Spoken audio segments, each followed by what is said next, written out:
People say it's not about the end game. It's about the journey to get there. And who am I to disagree? Our days on the road have been nothing but a constant stream of newness. For the past 200 days and counting, we have been living full-time on the road and being blessed with all these amazing experiences.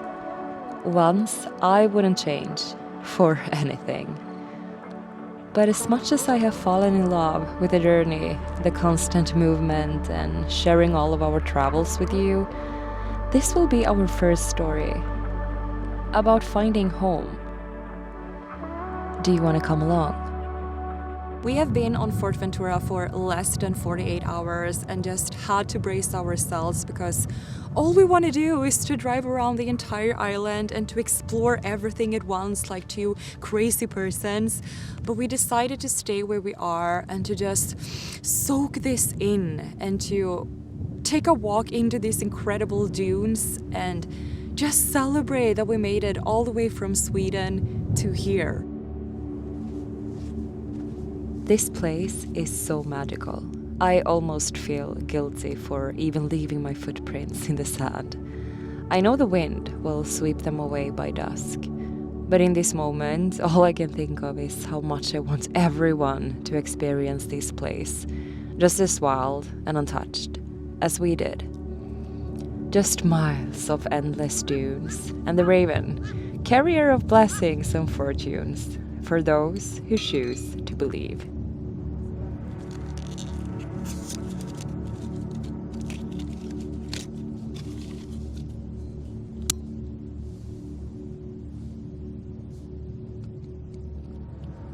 Ja, skål för Ventura.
This place is incredible! Oh, this is amazing! What have we even been doing for all these months before coming here? I never want to leave.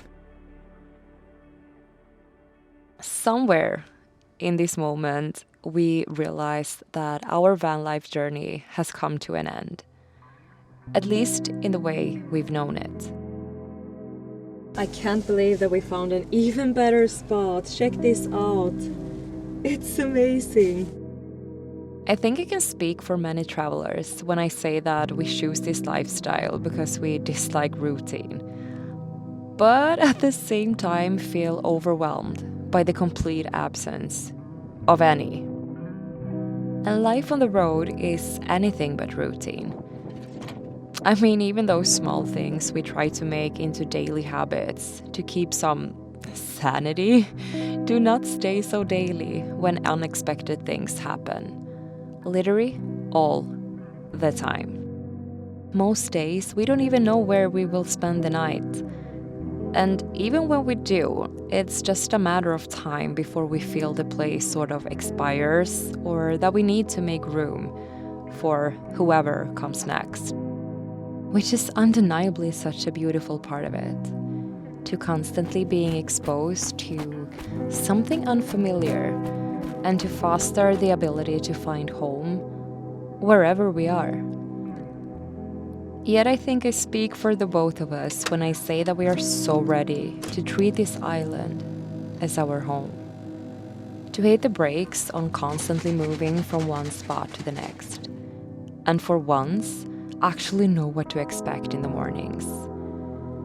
To be able to do all the things that make us feel at ease and calm enough to do what we really love and express ourselves, even more through creativity, when less time is spent on, I guess you could say, the daily hustle of living in a car. Not saying our aim is to live less, but just less hastily, I guess. We knew before coming to the island that it was only a matter of time before we would experience our first Kalima. What we didn't expect was for it to happen so soon or to be this intense. Kalima is a fascinating but challenging weather phenomenon that occurs here in the Canary Islands. It happens when strong winds blow in from the Sahara Desert, carrying fine dust and sand particles across the ocean.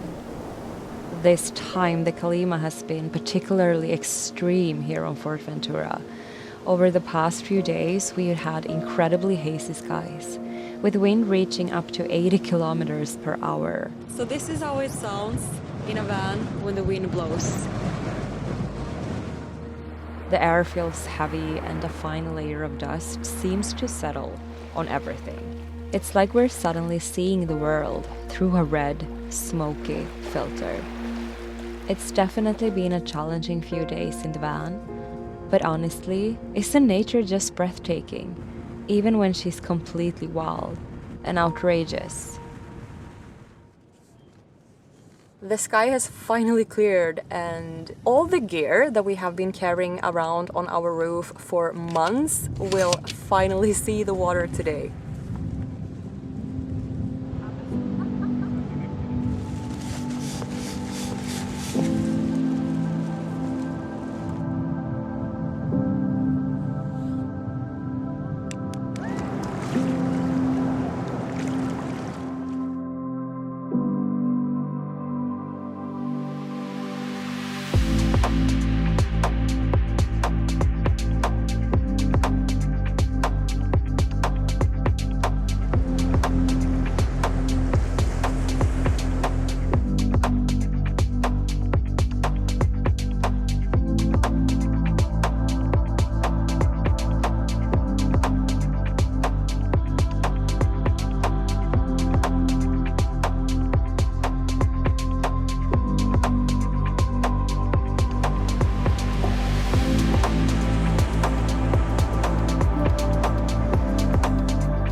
We are going to make some after surf burgers